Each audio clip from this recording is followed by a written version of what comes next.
Another thing that you want to look at is just OUI cases in particular. Those are one of the ones that are most litigated. Most times, most defense attorneys that practice OUIs at all have a pretty reasonable percentage of being able to win the cases.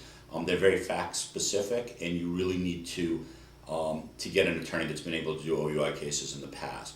You want to look at, what was the reason that the officer pulled you over initially, or if you were pulled over, could the officer speak to you, was that legitimate? Then you want to really get into the fact-specific questions. Usually the police report says all the bad things, but what you want to do is you want to look at all the positives. So if you hand the officer the license registration, no problem, they don't put that in the police report, we want to ask the officer about that. And you want to talk to the officer about the assumptions that they made. They usually have the typical things that they put in, but you go, Mr. Police Officer, it's fair to say, you put down in the police report that my client's eyes were red and glossy, but just having red and glossy eyes doesn't mean that you're under the influence of alcohol. In fact, you've never met my client before. You don't know if he has astigmatism, you don't know how many hours he's been up, you don't know if he was in a smoke-filled room, you don't know if he wears contact lenses. And so a lot of what they're doing is assumptions. And then what you're doing is you're putting down, you want to get a copy of the officer's field sobriety manual and show all the things that there are problems with these field sobriety techniques, and try and say,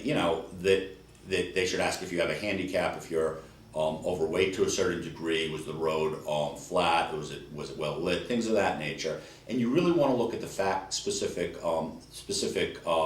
details of an OUI case and be able to really attack the officer, because a lot of the time they're doing the arrest based on assumptions.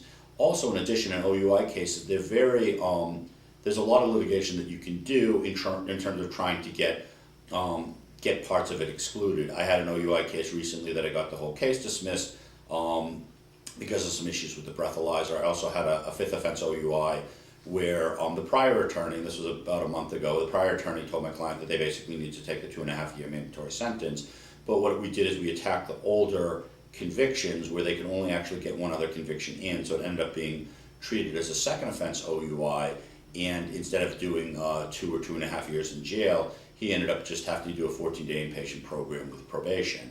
Most OUI cases, out of the cases that actually go to trial, probably between 70 and 80% of the cases that I've won that actually go to trial. And again, they're very fact specific. You also want to look and make sure if there is a breathalyzer, if everything was kept the way that it needs to be, is the certification correct?